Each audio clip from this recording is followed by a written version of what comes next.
हम उसी को जिताएं जो सारी जनता को हित में फैसला।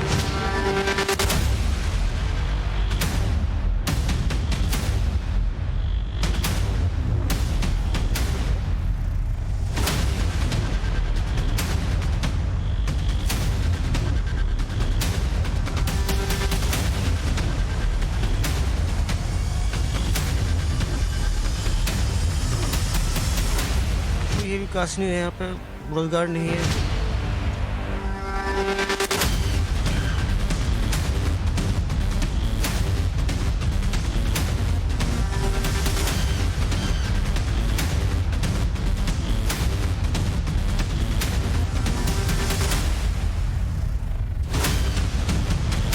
लोकतांत्रिक अधिकार है हमारा सबको वोट डालने का।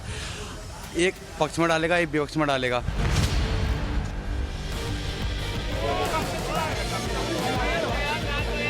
नमस्कार, आपका स्वागत है। शाम 6 बज चुके हैं, वक्त हो गया है लोकतंत्र का और आज अपनी चुनाव यात्रा लेकर पहुंच गए हैं चूड़ियों के शहर फिरोजाबाद में। अब यहाँ की बात जरूर करेंगे। बहुत सारी जनता यहाँ पर, उत्साही जनता यहाँ जरूर खड़ी। उत्साही है सब लोग, ताली तो बजा दीजिए अपने लिए एक बार।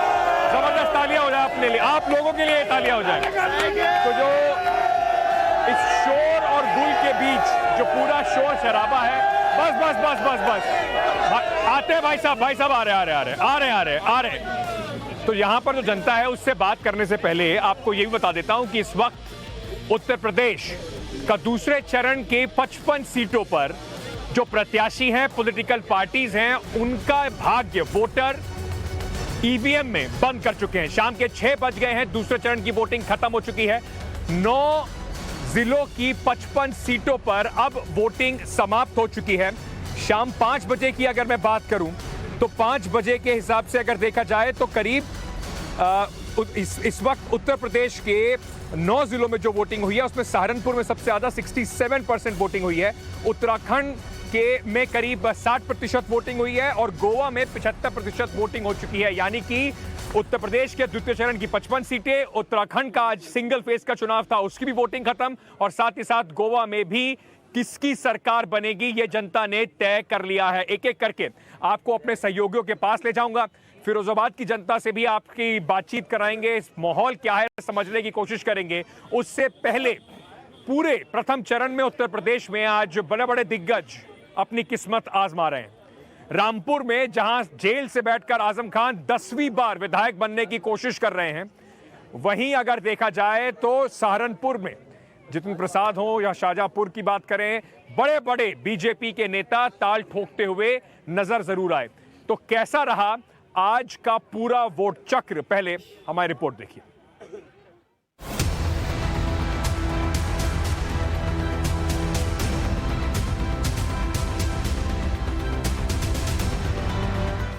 यूपी में सेकेंड राउंड कंप्लीट। मुस्लिम बहुल जिलों का वोटिंग ट्रेंड।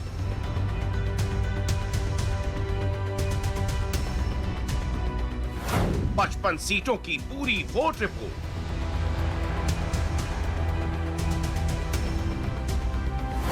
सात बड़े चेहरों की किस्मत कैद।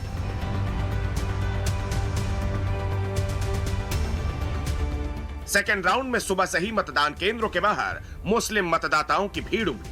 मुरादाबाद से लेकर रामपुर तक मुस्लिम वोटर, जिनमें ज्यादातर महिलाएं थीं, अपने मताधिकार का इस्तेमाल करने के लिए पहुंची। इनमें से कुछ ऐसी थीं जो पहली बार लोकतंत्र के पर्व में हिस्सा ले रही थी। पहली बार आपने वोट किया है, आपके लिए क्या कुछ मुद्दे थे? पढ़ाई अच्छी हो, एजुकेशन अच्छा हो, जो बेरोजगारी हो रही है वो ठीक हो जाए। सर, यहाँ महंगाई कम हो, बेरोजगारी नहीं होनी चाहिए। फिर दूसरी बात ये है एजुकेशन होना चाहिए। हम महफूज रहें, अपने घरों से निकल रहे हैं, अपने घर तक मतलब सही से पहुँच जाएं। आज गुंडागर्दी कितनी हो रही है, इंसान एक लड़की अगर बाहर निकल रही है तो लड़के उसको परेशान करते हैं। हमारे यहाँ यही है, महंगाई बहुत हो रही है, लोग परेशान है, बेचारों को काम नहीं मिल रहा, लोग पेट्रोल बहुत महंगा हो गया है, लोग बेचारे इतने परेशान है बहुत।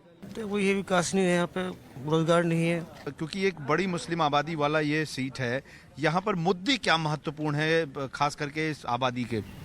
सबका मुद्दा यही है, रोजगार। हम तो ये सोच रहे हैं, देखो जिसे हम जितवा रहे हैं हम उनका ख्याल रख रहे हैं, वो हमारा ख्याल रख रहे हैं। महंगाई तो बहुत रही है और परेशानी भी रही है, लॉकडाउन भी रहा। और क्या बताएं, बस यही परेशानी है। अमरोहा की जनता तो भेदभाव से हटके वोट कर रही है सारी। परिवर्तन चाहती है अमरोहा की जनता? परिवर्तन तो हो गया। यूपी में दूसरे दौर का मतदान शांतिपूर्ण ढंग से पूरा हुआ। हालांकि यूपी में अमरोहा जिले की कुछ विधानसभा सीटों पर ईवीएम में खराबी की समस्या सामने आई, जिसके बाद उन्हें ठीक कर लिया गया। दूसरे फेज में केंद्रीय मंत्री मुख्तार अब्बास नकवी ने भी रामपुर में अपने मताधिकार का इस्तेमाल किया। साथ ही शाहजहांपुर में यूपी के कैबिनेट मंत्री सुरेश खन्ना ने भी अपना वोट डाला। दूसरे दौर में यूपी के 9 जिलों में 55 सीटों पर वोटिंग हुई। इनमें सहारनपुर, बिजनौर, मुरादाबाद, संभल, रामपुर, अमरोहा, बदायूं, बरेली और शाहजहांपुर शामिल है। सहारनपुर के देवबंद में भी वोटिंग सेंटर के बाहर मतदाताओं की अच्छी खासी तादाद देखने को मिली।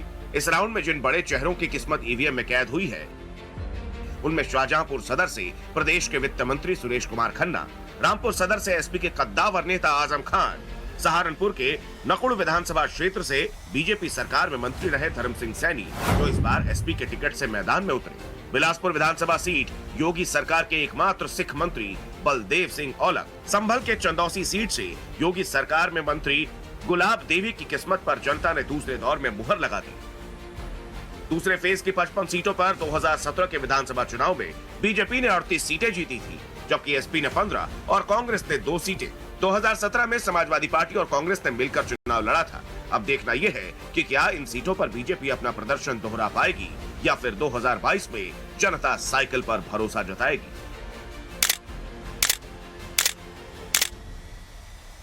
ब्यूरो रिपोर्ट, टाइम्स नाउ, नव भारत। चलिए, सबसे पहले क्या है अभी जमीनी स्थिति जहां जहां पर वोटिंग हो रही है, मैं अपने सहयोगियों से आपको मिलवा देता हूं। गौरव हमारे साथ जुड़ रहे हैं देवबंद से, कुंदन रामपुर में है, प्रेरित मुरादाबाद में, रविकांत शाहजहांपुर में इस वक्त हैं और वो हमारे साथ जुड़ रहे हैं। हमारे साथ हर्षवर्धन त्रिपाठी जी वरिष्ठ पत्रकार हैं, वो भी इस वक्त हमारे कार्यक्रम में हैं, और संजीव श्रीवास्तव वरिष्ठ पत्रकार हैं, वो भी इस वक्त हमारे साथ जुड़ रहे हैं। सबसे पहले कुंदन आपके पास आता हूं। रामपुर में सबकी नजर लगी हुई है। अगर पिछली सरकार की बात करें तो एक नाम शायद योगी आदित्यनाथ की और उनकी सरकार की जुबान पे जो बार बार रहा वो थे आजम खान। जेल से इस बार चुनाव लड़ रहे हैं। लोग कह रहे हैं कि इस बार टक्कर कांटे की है। क्या रामपुर की जनता ने बताया आपको? बिल्कुल मुझे नहीं लगता कि कांटे की है, कि जितना हमने दौरा किया, न केवल हम उनके रामपुर शहर की सीट की बात करके, बल्कि स्वार जो उनके बेटे अब्दुल्ला जहां से चुनाव लड़ रहे हैं वहां की सीट की बात कर ले, मुझे लगता है कि एक बड़ा सिंपैथी लहर भी आजम खान को मिलता दिख रहा है। क्योंकि आजम खान बड़े नेता हैं, बतौर शहरी विकास मंत्री उन्होंने काम भी बहुत किया और लोग उन कामों को याद करते नजर आए। मैं आपको बताऊं कि लगातार हमने वोटरों से कहा, हमने कहा कि क्या बीते 5 साल में सरकारों का प्रदर्शन कैसा रहा, सरकारों के कामकाज को कैसा लेखा जोखा करते। उन्होंने कहा कि जो बीते पिछले 5 साल पहले छोड़ गए तो उसमें एक ईंट भी इजाफा नहीं किया गया, उन सड़कों को, उन रोड्स को मरम्मत नहीं किया गया। तो मुझे लगता है कि एक फाइट जरूर बीजेपी के तरफ से दी गई। वहीं दूसरे उनके बेटे के खिलाफ जो हमजा हैं, नवाब के पोते हैं, और खुद उन्होंने अपना दल के प्रत्याशी के तौर पे बीजेपी ने उनको खड़ा किया था, वहाँ थोड़ी फाइट हो सकती है। लेकिन जितनी मेरी समझ है, जितना जातीय और सामाजिक समीकरण के मुताबिक आप देखें तो रामपुर की शहर की सीट और रामपुर से सटा जो पूरा इलाका है, स्वार का इलाका, जिसमें उनके बेटे खुद प्रत्याशी हैं, उनकी आज वो, मुझे नहीं लगता है कि इसमें एक बार जो उनकी परफॉर्मेंस है वो 80 से लगातार विधायक है, और इस बार 10वीं बार यानी दोहरे अंक में विधायक बनने के लिए वो प्रत्याशी के तौर पे जेल से अलग 10वीं बार इस बार जरूर उम्मीद लगाए बैठे हैं कि विधायक बनेंगे, पर इस बार अलग ये है कि वो खुद कैंपेन नहीं कर रहे हैं, खुद जेल में हैं इस वक्त। गौरव देवबंद में है। गौरव, आपके पास इसलिए देवबंद में आना क्योंकि बड़ा इंटरेस्टिंग है, इस बार जो वहां पर समाजवादी पार्टी का जो कैंडिडेट है, शायद बहुत सोच समझ कर कैंडिडेट को ध्रुवीकरण ना हो, उसे बचाने के लिए एक हिंदू कैंडिडेट दिया गया है। तो क्या वहां पर समीकरण बनते आपको नजर आए? जनता ने किन मुद्दों पर वोट किया?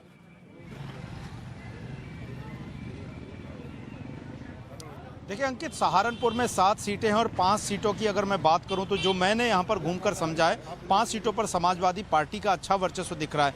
देवबंद सीट की बात करें तो वहां पर जिस तरह से कार्तिक राणा को सपा ने उम्मीदवार उतारा है, उससे बीजेपी के जो उम्मीदवार और मौजूदा विधायक हैं उनके सजातीय वोटों पर यानी राजपूतों वोटों पर असर तो पड़ा ही है, साथ ही साथ मुस्लिम वोट जो कि 1/3% हैं हिस्सा रखते हैं देवबंद में, वो भी एक तरफा मतदान करते हुए नजर आ रहे हैं। हालांकि ये सब कुछ 10 मार्च को तय होगा, लेकिन जो ट्रेंड नजर आ रहा है, दूसरे ट्रेंड को हमें समझना महत्वपूर्ण होगा। एक ऐसा चेहरा है जिसको सबसे ज्यादा राजनीति में सहारनपुर से चर्चा होती है, वो है इमरान मसूद। इमरान मसूद ने बेहद शांतिपूर्ण तरीके से इस बार कांग्रेस का दामन न थामकर सपा का हाथ थामा और इमरान मसूद का जो प्रभाव सहारनपुर की कई सीटों पर दिखता है और सहारनपुर की कई सीटों पर असर डालने वाले इमरान मसूद ने यह सुनिश्चित किया है कि जो खास करके मुस्लिम वोटर्स हैं वो बटकर कहीं और न जाएं, बल्कि वो सपा और गठबंधन के प्रत्याशियों के पास जाएं और इसका ट्रेंड भी दिखाई दे रहा है। मैं अगर बात करूं तो सहारनपुर पर टोटल जो है 67% मतदान हुआ है, जिसमें से बेहट और मैं इसके बाद नाकुड़ की बात करूं तकरीबन 73% मतदान जो है 5 बजे तक दर्ज हुआ है और ये मान लीजिए कि ये तकरीबन 76-77% के आसपास जाएगा और लोगों को काफी उम्मीद है। और देखिए, हम जहां तक जा रहे हैं, जो फिक्स वोटर है बीजेपी के, वो विकास और सुरक्षा की बात करते हैं, लेकिन उससे ज्यादा वोटर जो है बेरोजगारी की बात करते हैं, महंगाई की बात करते हैं, ऐसे तमाम मुद्दे आते हैं और ये साफ दिखाता है ये कोई एक तरफा लहर जो है किसी पार्टी की नहीं है। इस बार कांटे की टक्कर है और हो सकता है कि परिणाम बहुत ज्यादा एक तरफा लहर नहीं है और ये इसी वजह से ये चुनाव जो है वो बहुत मुश्किल भी होगा प्रेडिक्ट करने के लिए, क्योंकि ऐसा नहीं दिखाई पड़ रहा कि बिल्कुल एक तरफ भेड़चाल में जनता जा रही है। इसी वजह से कांटे की टक्कर बहुत जगह पर दिखाई भी पड़ रही है। प्रेरित मुरादाबाद में है। प्रेरित, मुरादाबाद में पिछली बार भारतीय जनता पार्टी ने काफी अच्छा प्रदर्शन किया था, इस बार कितना अभी तक का वोटिंग परसेंटेज है, जनता क्या कह रही है? जी बिल्कुल, मैं अंकित आपको बताना चाहूंगा कि मुरादाबाद में जो 5 बजे तक का वोटिंग है वो 64.52% है, वोटिंग पोल हुआ है। लेकिन एक बात बहुत महत्वपूर्ण है मुरादाबाद के लिए कि 2017 में जब बीजेपी की भयानक लहर देखी जा रही थी उत्तर प्रदेश में और बीजेपी ने बहुत अच्छा प्रदर्शन किया था पूरे प्रदेश के भीतर, उस वक्त भी बीजेपी को मुरादाबाद के जो 6 सीट है उसमें से सिर्फ 2 विधानसभा सीटों पर जीत हुई थी। और इस बार जो है बीजेपी के लिए बहुत महत्वपूर्ण ये जगह है, क्योंकि बीजेपी को अपनी 2 सीटें बचानी, उसके अलावा और भी जो है सीटों पे बीजेपी को अपनी जुगत करनी है। लेकिन जो सबसे महत्वपूर्ण इस सीट पे है कि मुरादाबाद की जो 6 विधानसभा सीट है, यहाँ पे सबसे महत्वपूर्ण ये है कि यहाँ पर जो है बिल्कुल कांटे की टक्कर है सपा प्रत्याशी और बीजेपी प्रत्याशी के बीच में। उसके अलावा कोई भी तीसरे यहाँ पे प्रत्याशी साफ तौर पर नहीं दिखाई पड़ रहे हैं। लेकिन इस इलाके की एक अलग पहचान है, क्योंकि इसे जो है ब्रास सिटी भी कहा जाता है। तो यहाँ पर जब हमने क्षेत्रीय लोगों से बातचीत की तो उनके लिए भी अपने अलग मुद्दे थे कि जो जिस तरह से लॉकडाउन के दौरान चीजें बंद रही, बाजार बंद रहा, तो यहाँ उनके रोजगार पर भी असर पड़ा है। उसके अलावा कुछ लोगों ने कोरोना के वक्त में जो भयावह दौर को देखा था उसे भी बात करी। और जो युवा वोटर्स थे जो फर्स्ट टाइम मतदान कर रहे थे, उन युवाओं का भी कहना था कि उनके लिए महत्वपूर्ण जो मुद्दा है इस बार। मैं एक बार रविकांत के पास भी जाना चाहता हूं, शाहजहांपुर से हमारे साथ जुड़ रहे हैं। शाहजहांपुर में कितना रहा वोटिंग परसेंटेज रविकांत, क्या वहां की जनता कह रही है? देखिए अंकित, बिना किसी लाग लपेट के मैं ये कह सकता हूं कि पहले दौर में जो बीजेपी की परफॉर्मेंस रही उससे थोड़ा सा खराब जो है परफॉर्मेंस बीजेपी की इस दूसरे चरण में रहने वाली है। मैं 2 जिलों में था, शाहजहांपुर और बरेली में, और मैं जहां तक समझ पाया भारतीय जनता पार्टी के बड़े नेताओं की तरफ से फ़ोन जा रहे थे इन जिलों में कि जो वोटिंग परसेंटेज है उसको बढ़ाना है और जो माइनॉरिटी वोट बैंक डिवाइड होने की उम्मीद कर रही थी भारतीय जनता पार्टी, क्योंकि बहुत सारे ऐसे कैंडिडेट थे दूसरी पॉलिटिकल पार्टियों के कि वो भी मुस्लिम उम्मीदवार थे। ऐसे में बीजेपी ये उम्मीद कर रही थी कि जो मुस्लिम वोट बैंक है वो डिवाइड हो जाएगा, इस वजह से उनकी राह जो है थोड़ी आसान हो जाएगी। लेकिन शाम आते आते जो आकलन मिला है, जो समझ पाए हैं, उसमें जो है मुस्लिम वोट बैंक डिवाइड नहीं हुआ है। इसीलिए भारतीय जनता पार्टी की राह जो है दूसरे चरण में भी आसान नहीं रहने वाली है। और उसकी दूसरी वजह यह भी है कि कई जिले ऐसे हैं अंकित जहां पर भारतीय जनता पार्टी के पास पूरी की पूरी सीटें थी। हम बरेली की बात कर लें, शाहजहांपुर की बात कर लें, 1-2 सीटों को छोड़कर बीजेपी के पास सारी सीटें थी। ऐसे में यहाँ पर जो एकजुट होकर वोटिंग की गई है माइनॉरिटी के द्वारा एक पॉलिटिकल पार्टी को, जो बीजेपी के लिए राह आसान नहीं बना रही है। बिल्कुल ठीक कह रहे हैं आप, राह बीजेपी के लिए आसान नहीं। आप सभी का बहुत बहुत शुक्रिया हमारे साथ जुड़ने के लिए। मैं हर्षवर्धन त्रिपाठी जी और संजीव श्रीवास्तव जी के पास फटाफट जाना चाहता हूं। यहां पर जो जनता है, मैं इस वक्त फिरोजाबाद में हूं। संजीव जी, लोग बहुत सारे उतावले हैं बात करने के लिए, पर मैं आपसे समझना चाहता हूं सेकेंड फेज में एक बात जो हम लोग ने फर्स्ट फेज में भी देखी और अब भी देख रहे हैं, वेव इलेक्शन नहीं है। क्या आपको दिखता है एक्स फैक्टर सेकेंड फेज का जिसको आप क्लोजली वॉच कर रहे हैं? अंकित, देखिए, बहुत स्पष्ट शब्दों में आपके रिपोर्टर्स ने तस्वीर खींच दी है। जितने रिपोर्टर्स ने आपके ऑन ग्राउंड रिपोर्टिंग की है उन्होंने सारी बातें एक तरह से बताई है, एनालिसिस किया है कि कैसे बीजेपी उन्हें बैकफुट पे नजर आ रही है और आखिर में बोले हैं लेकिन मुकाबला बहुत कांटे का है, वेव का चुनाव नहीं है।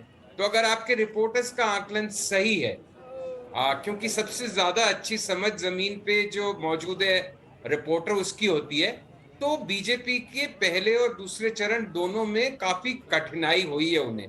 इसके बाद बीजेपी के हिस्से शुरू होंगे जो अगले चरणों के, मेरा फोन डिस्कनेक्ट हो गया, जहां वोटिंग है। तो इन दोनों इलाकों में, बट 2017 में बीजेपी की परफॉर्मेंस बहुत अच्छी थी, फर्स्ट और सेकंड फेज में भी। तो वो सारे समीकरण बदले हैं। ये सेकंड फेज तो सबसे डिफिकल्ट है क्योंकि माइनॉरिटी वोट सबसे ज्यादा है, और जैसे अभी आपके रिपोर्टर कह रहे थे कि ओवैसी फैक्टर भी था, कई और मुस्लिम कैंडिडेट भी खड़े किए गए थे, लेकिन कहीं ना कहीं शायद मुस्लिम भी एक अपने आप को क्या बिल्कुल करो या मरो का चुनाव की तरह लड़ रहा है, उसका वोट बट नहीं रहा। वो क्लियरली डिसाइडेड है कि गठबंधन के साथ जाना है, समाजवादी पार्टी के साथ जाना है, उसको भी इधर उधर नहीं। तो हमेशा ये एक फैलेसी थी, एक बड़ी मिथ्या भ्रांति रही है कि मुस्लिम वोट एक जैसे एक जगह पड़ता है। मुस्लिम वोट भी हिंदू वोट की तरह ही डिवाइडेड होता है, अलग अलग फैक्टर्स पे, अलग अलग कॉन्स्टिट्यूएंट्स पे।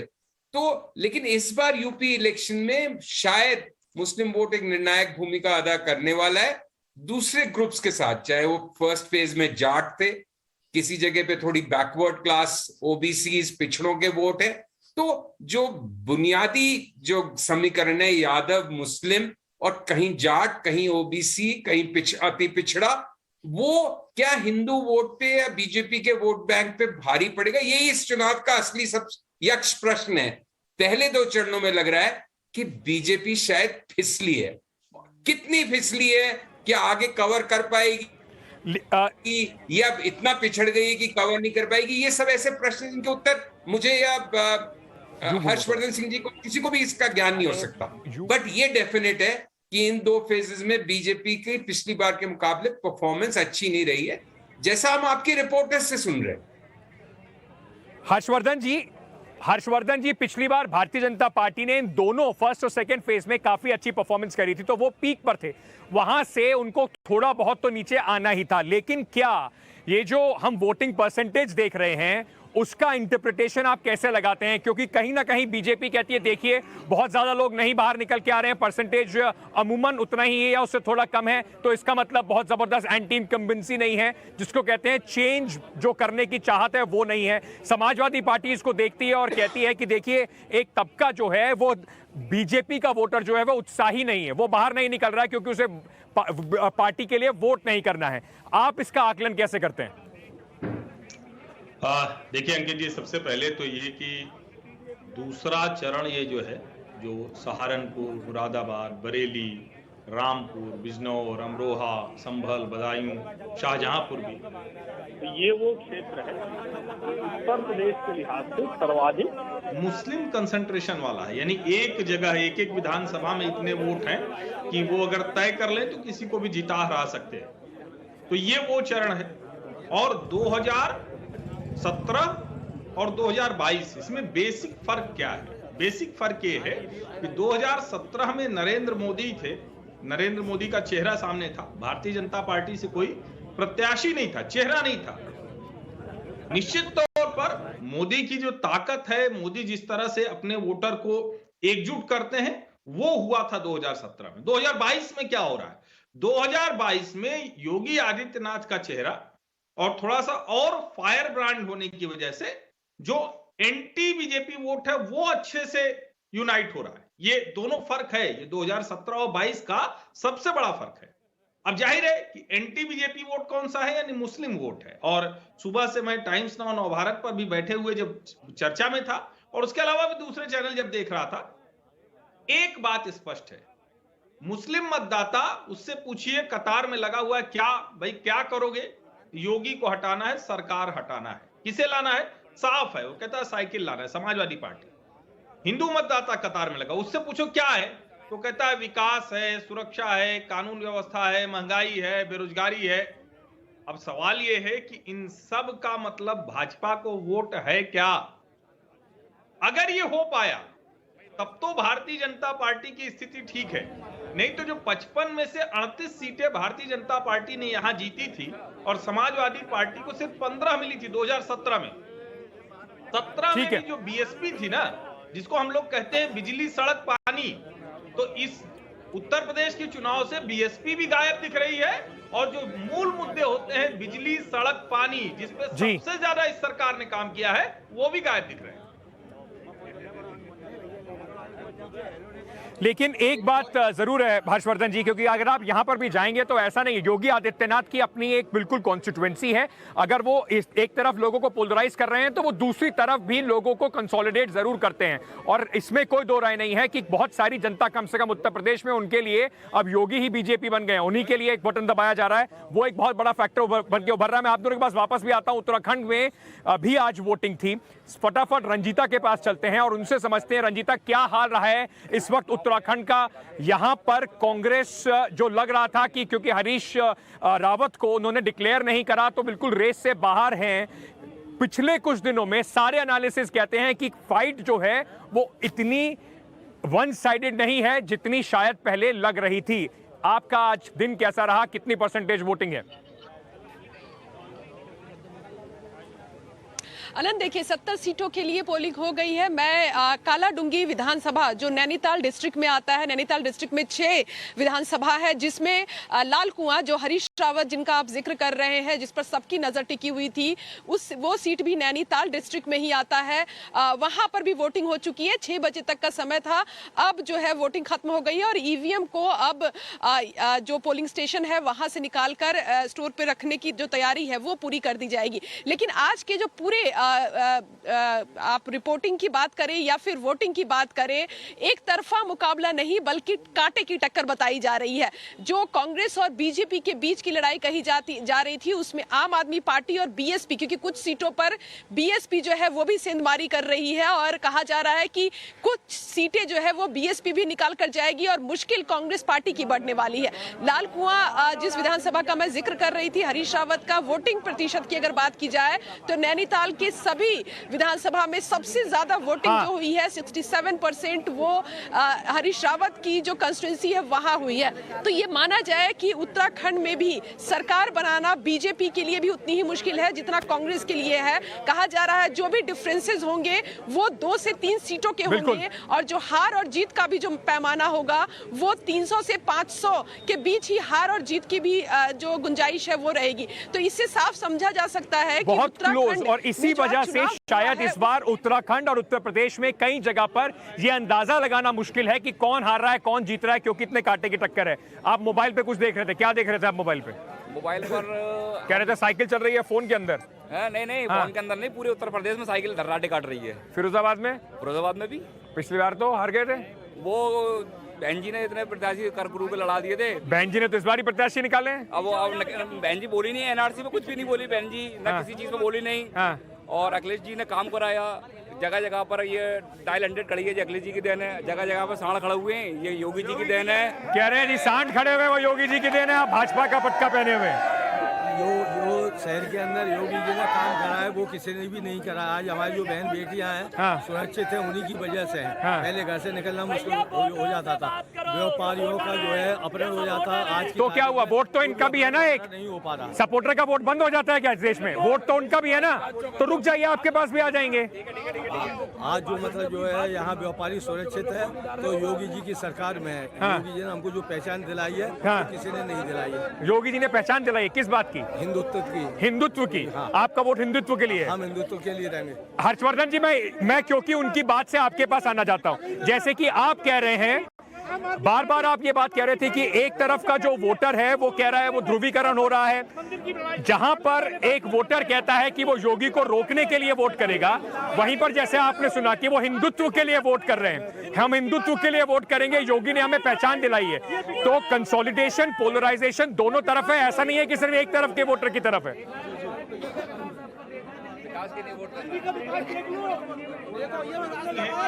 योगी के नाम पर वोटों का पोलराइजेशन या एकत्रीकरण नहीं हो रहा है, लेकिन जो दूसरा वर्ग है यानी मुसलमान मतों का जो ध्रुवीकरण है वो बहुत ज्यादा है, यानी कोई नहीं जाएगा। अब जो एक थोड़ी बहुत गुंजाइश होती थी कि बसपा में चला जाएगा, दूसरी जगह चला जाएगा, मुस्लिम मत उत्तर प्रदेश में भाजपा के खिलाफ जा रहा है, उसके अलावा कहीं नहीं जा रहा। तो भाजपा के खिलाफ वो भी एक जगह। हिंदू मत तो निश्चित तौर पर भारतीय जनता पार्टी के साथ पोलराइज हो रहे हैं और योगी आदित्यनाथ उसमें जोड़ते हैं मोदी के उस ब्रांड में, लेकिन जो मोदी का ब्रांड था जो उस तरह से विरोधी मतों को एक जगह नहीं ले जा रहा था, वो फर्क है 2017 और 22 में। हाँ, पर संजीव जी क्या कहीं ना कहीं नर्वसनेस भी दिखाता है, क्योंकि आज वोटिंग थी, सुबह सुबह योगी आदित्यनाथ ने एक इंटरव्यू किया, उसमें उन्होंने फिर से गजवाए हिंद और हम ये नहीं होने देंगे और हम हिजाब नहीं होने देंगे। क्या कहीं ना कहीं नर्वसनेस भी दिखाता है? एक कॉल है कि देखिए एक तरफ से उनको वोट आ रहा है तो आप भी बाहर निकल के हमारी इज्जत बचा लीजिए।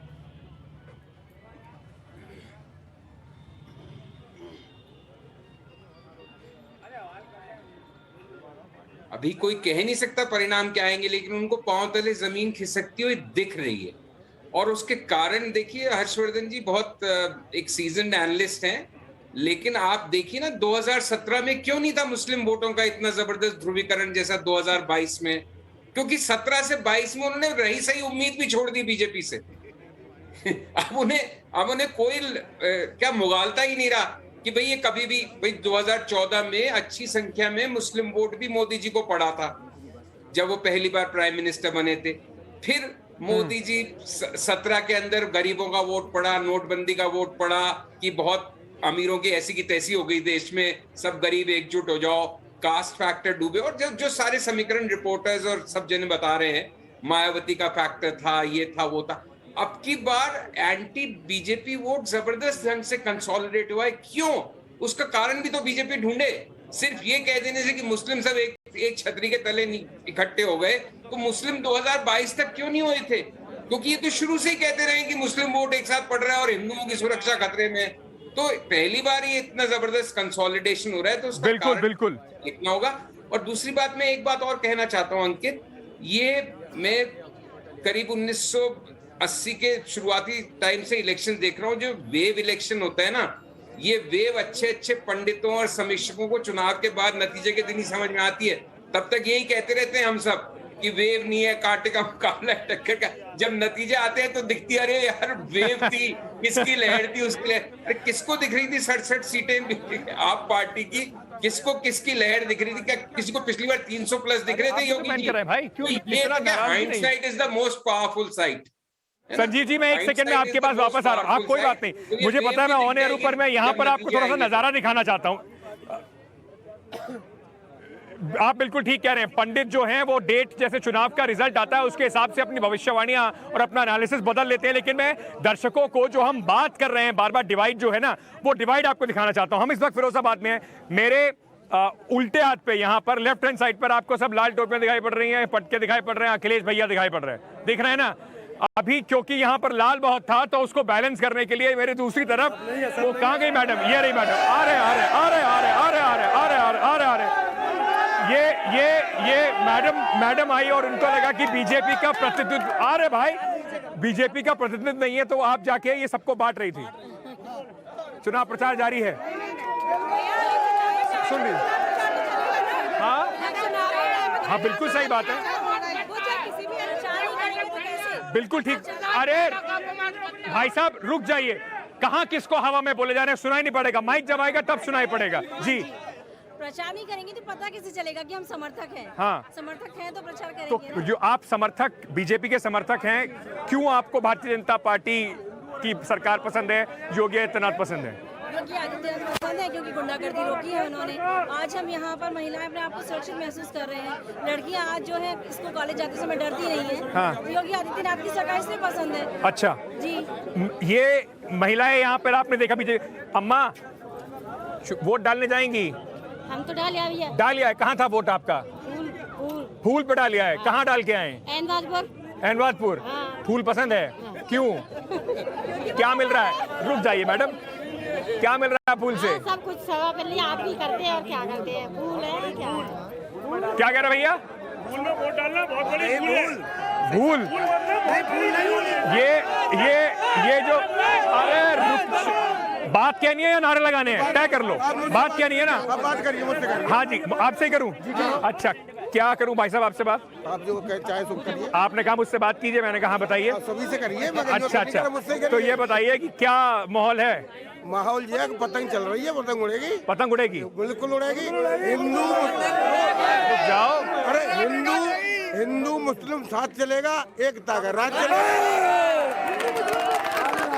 अगर ओवैसी साहब की पार्टी को सपोर्ट कर रहे हैं आप? बिल्कुल ओवैसी साहब की पार्टी को इसलिए सपोर्ट कर रहे हैं क्योंकि आज तक भारतीय जनता पार्टी ने सिर्फ नफरत फैलाई है लोगों में, और उसी नफरत को ये चुनाव के समय निकाल के और सपा ने सपा दोनों की एक ही मानसिकता रहती है। सब कह रहे हैं मुसलमान तो सारा सपा के साथ जा रहा है। समाजवादी पार्टी और भाजपा ये दोनों एक ही है। जितनी पार्टियां हैं एक दूसरे के पूरक हैं। ये हमेशा अपना अपना फैक्टर लेके आते हैं और कभी कोई भी पार्टी विकास के मुद्दे बात नहीं करना चाहती। ओवैसी जी करते हैं? ओवैसी साहब कर रहे हैं विकास के मुद्दे पे। भाई विकास के मुद्दे पे ही है। वो तो हमेशा जाते हैं, हिजाब की बात करते हैं, इधर उधर की बात करते हैं। हिजाब की नहीं कर रहे हैं, वो भी आप जो कर रहे हैं आपके या विकास की बात कर रहे हैं। भाई समाजवादी पार्टी की साइकिल की हवा निकालने के लिए आ गए ओवैसी साहब। अरे वो कह रहे हैं, मैं नहीं कह रहा हूँ। आपने बोल लिया, इनकी सुन लीजिए। समाजवादी पार्टी अपने विकास के मुद्दे पर चुनाव लड़ रही है, ना उसे ओवैसी साहब की चिंता है, ना किसी और की। समाजवादी पार्टी वोट काट के ले जाएगी, पता कोई दिक्कत नहीं है, जो करे। समाजवादी पार्टी के साथ जनता है और जनता का जनादेश है। आ रहे अखिलेश है, आ रहे अखिलेश है। हाँ बताइए, कहाँ से हैं आप? फिरोजाबाद से हैं। हाँ बताइए। जहाँ सरकार ने पूरी मट्टी खराब कर दी है साहब। हाँ, गरीब आदमी को मरवे को मजबूर करता हुआ है। ये काली जैकेट अखिलेश भैया जैसी पहने हैं आप? अरे अखिलेश भैया सभी अखिलेश है आज की तारीख में। सब अखिलेश, पूरा उत्तर प्रदेश अखिलेश हो रहा है। बीजेपी कहती है सब योगी मोदी, आप कह रहे हैं सब अखिलेश। योगी मोदी ने तो जब बर्बाद कर दो। हाँ भैया, हमें तो मार दो यानी। रुक जाओ। बेरोजगारी में बहुत ज्यादा आगे बढ़ चुका है। चूड़ी का काम यहाँ आधे ज्यादा कारखाने बंद चलते हैं। बेरोजगारी सबसे ज्यादा। अच्छी बात बोल रहे हैं। अरे नारे रैली में हिंदू मुसलमान से ज्यादा हमें रोजगार चाहिए। रोजगार चाहिए। हाँ भैया, आप भी तो समाजवादी पार्टी से हो? हाँ, हम समाजवादी पार्टी नहीं, हम एक आम नागरिक हैं। हाँ, मैं कह रहा हूँ सबसे पहले जो मुद्दा होना चाहिए वो विकास का होना चाहिए। विकास का मतलब क्या होता है? बीजेपी तो कह रही है बहुत विकास किया है। बीजेपी ने इतना विकास करा है, अपने नेताओं को इतना पिटवाया है, पंजाब में, हरियाणा में, यूपी में, मेरठ में। जो किसकी बात करेगा? मजदूरों की। कौन करता है? हाँ भैया बोलो। जैसे कि हमारे बड़े भाई ने अभी कहा कि हिंदुत्व के लिए वोट किया जाएगा, तो आपके चैनल के माध्यम से मैं बड़े भाई से पूछना चाहता हूं कि इन्हीं की पार्टी का विधायक कुलदीप सिंह सेंगर जो एक दलित बेटी का रेप करता है और उसके परिवार जब इंसाफ मांगने के लिए जाता है तो उसके परिवार की हत्या हो जाती है, क्या वो हिंदू नहीं थी? और एक समाजवादी पार्टी के विधायक के बेटे के घर पर, पूर्व विधायक के बेटे के घर पर भी एक ऐसी मिलती है, तो फिर ऐसा कुछ नहीं है। कुछ नहीं है। उनका क्राइम है और समाजवादी पार्टी का क्राइम नहीं है। समाजवादी पार्टी सिर्फ और सिर्फ लोहिया जी की विचारधारा पर, गांधी जी की विचारधारा पर चलना चाहती है। और परिवार की विचारधारा, मोदी जी कहते हैं परिवारवाद है। अगर उसमें परिवारवाद होता तो अर्पणा यादव जी को टिकट दी जाती, तो बीजेपी दे देगी। वो तो चली गई छोड़ के। उसमें परिवारवाद खत्म कर दिया। तो अखिलेश भैया हटेंगे क्या? नहीं, उत्तर प्रदेश में सरकार बनेगी। अच्छा आ रहा हूँ। आप सबकी सुनी, अब थोड़ा सा अपने हमने सुन ली।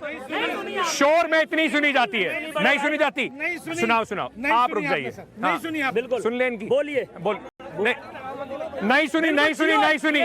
तुम्हें खुद बोलना नहीं है। बोलिए, सुनाइए। हमारे फिरोजाबाद से हमारे मजदूर नेता रामदास मानव जी चुनाव लड़ रहे हैं, जो निहायती गरीब हैं, जिनके पास जो चूड़ी जुड़ाई मजदूरी कर हम मजदूरों की आवाज लड़ा रहे हैं। 4 साल से हम लोगों की लड़ाई लड़ रहे हैं। जीत जाएंगे? बिल्कुल जीतेंगे। सुन ली आपकी आवाज, मैं आ रहा हूँ। बात पूरी नहीं हुई। अरे बात पूरी, माइक आपको छोड़ के चला जाऊँ? बात पूरी करने के लिए इतना ही समय हो सकता है ना भाई? ठीक है भाई साहब, बिल्कुल बढ़िया है। मैं हर्षवर्धन जी आपके पास, मैं चाहता था कि आप दोनों बहुत सारी जो आवाज है जनता की वो सुने। जैसे कि हम लोग बार बार यही बात कर रहे थे कि क्या समाजवादी पार्टी में, आप बार बार कह रहे थे पूरी पोलराइजेशन है, एक तरफ वोट जा रहा है। यहाँ पर ओवैसी साहब के बड़े सपोर्टर्स मुझे मिले, तो ये तो समाजवादी पार्टी के लिए, या ये कहना क्या गलत होगा कि अभी भी हम एक मुस्लिम मोनोलिथ के नाम से लोगों को डराने की कोशिश कर रहे हैं कि देखिए ये तो सारा भेड़ चाल में एक ही तरफ जा रहा है। देखिए अंकित जी, जब हम ये कहते हैं ना, तो जब ओवैसी साहब यहाँ आए थे तो मैं उनकी तकरीरें बड़ी ध्यान से सुनता हूँ और उनकी तकरीरें सुनने के लिए लगभग हर जगह नौजवान मुसलमान खूब आता है, सुनता है, उत्तेजित होता है और उसके बाद वो अखिलेश भैया को मुख्यमंत्री बनाने लगता है। तो उत्तर प्रदेश में मुस्लिम मतों की जो स्थिति है वो यही है। हाँ, कुछ सीटों पर हो सकता है कि ओवैसी के प्रत्याशी कुछ थोड़ा बहुत वोट काट लें, कुछ थोड़ा बहुत डेंट दे दें, लेकिन आप सोचिए कि बहुजन समाज पार्टी उसने भी खूब मुस्लिम प्रत्याशी उतारे, उसने भी करीब 21-22 मुस्लिम प्रत्याशी है बिहार में जहां तक आ रहा है। तो ऐसा नहीं कि मुस्लिम प्रत्याशी नहीं है, लेकिन मुसलमान नेता किसको मानेगा? आजम खान खड़े हो गए तो क्या नवाब साहब के परिवार से कोई नेता माना जाएगा क्या? वो भी तो मुसलमान है, नहीं माना जाएगा। क्या स्वार में जब अब्दुल्ला आजम खड़े हैं तो हैदर अली खान वो भी नवाब के परिवार से हैं, वो माने जाएंगे क्या? नहीं माने जा रहे। तो इस वक्त मुसलमान बहुत क्लियर है, ये कोई डराने वाली बात नहीं है। उसको लगता है कि लोकतंत्र में हमें सरकार बदलनी है और ये उसका अधिकार है। जी, इतना शोर है इस वक्त जहां पे मैं खड़ा हुआ हूं कि जहां पे मुझे आप लोगों की आवाज सुनाई नहीं पड़ रही है। इतना नाराज क्यों है, गुस्से में क्यों हैं आप? इतना नाराज इसलिए है भैया कि मनीषा वाल्मीकि हाथरस का जो कांड हुआ था, एक बात आई, सबरी पार्टी ने सिर्फ ये की रखा कि मनीषा वाल्मीकि कितने कांड हुए। नाम क्यों ले रहे हो? नाम इसलिए ले रहा हूँ क्योंकि मत लो नाम, कानून आपको इजाजत नहीं देता नाम लेने की। नाम नहीं ले रहा। हाँ, आप बताओ। मैं नाम इसलिए ले रहा था क्योंकि बराबर ये नाम लेते हैं। हाँ, एक बात आई है, 5 साल सरकार, वोट डालने का मौका मिलेगा ना आपको? बिल्कुल मिलेगा। तो फिर इतना नाराज क्यों? वोट में अपना नाराजगी निकालना ना। मेरी बहन रहेगी खाली बस नाम लेने के लिए, इनको विरोधियों के लिए है। जबकि डायरेक्ट वो घर वाले कह रहे हैं कि इस बार हमें योगी जी विश्वास है, उसके बाद भी ये कह रहे हैं मनीषा कांड एक ही कांड रह गया इनके बाद। 5 साल नाम मत लो भाई, नाम मत लो। हाँ हाँ जी, बताइए।